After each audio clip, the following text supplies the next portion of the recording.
Okay guys, welcome back to my channel. So dito guys, papakita ko lang sa inyo kung paano tayo bibili ng USDT dito sa OKX via P2P trading. Okay, so P2P trading at ang gagamitin nating payment method is GCash. Okay, so mabilisan lang to guys, sundan nyo lang yung gagawin ko. So first, kailangan nyo mag-login muna sa inyong OKX application sa inyong mobile phone. Then, pangalawa guys, kailangan verified pa lang inyong OKX bago nyo magamit yung P2P trading dito sa OKX. The same din sa mga ibang exchanges. Ano? So, yan, once nakalagin na kayo, click nyo itong 9 dots dito sa upper left. Ito, yan. Then, ito, P2P trading. Click nyo itong P2P trading. Then, buy. Yan, buy. Then, amount, kunwari, bibili ako ng worth 500 pesos na USDT. Enter natin. Then, change nyo yung payment method into GCash. Yan. So, may PayMaya din dito guys ha. Parehas din ang inyong gagawin.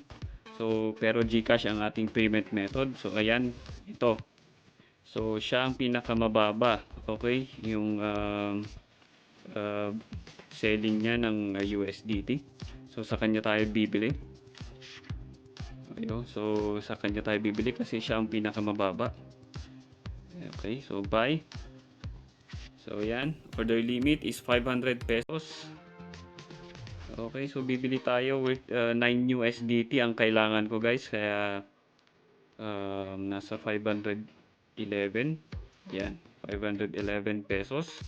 So you will receive 9.01 USDT. So yan, ang ating payment method is GCash. Yan. Okay. So buy USDT with 0 piece. Click natin yan. I have agreed and understood. Confirm. Tingnan natin guys. Ayan. So,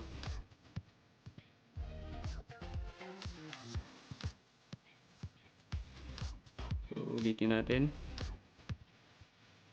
Oh, ayan yan. Yan na pala guys. You have a buy order waiting your payment. Ayan.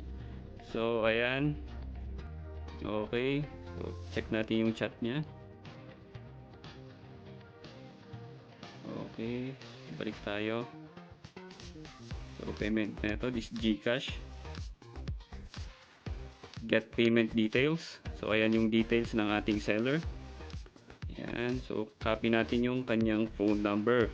So, dito guys, skip ko na dito kasi magbabayad muna ako sa aking GCash. Okay?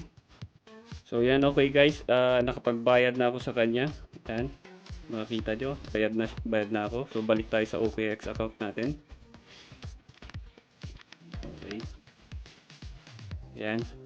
So, once na nakabayad na kayo guys, i-click nyo na itong I have paid. Ayan. So, i-download. So, yun guys, dinownload ko rin yung receipt, no? Para i-send ko sa kanya.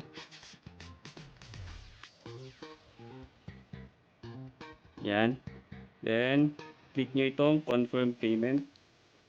Yan. So, hintayin natin. Yan. Kung makikita nyo is na-send sa kanya yung receipt. Okay. Okay. So, ayan guys. Check na natin yung ating asset. Ating balance. Ayan guys. Ayan. Your crypto has been deposited to your funding account. So, i-rate na lang natin siya ng positive. Okay, so submit. So, check natin sa ating funding account, sa ating OKX wallet. So, punta na tayo sa back tayo. Back. So, sa assets. So, nasa funding account siya guys. Yan. Nandito siya. Yan. So, nandito na. 9.01 USDT.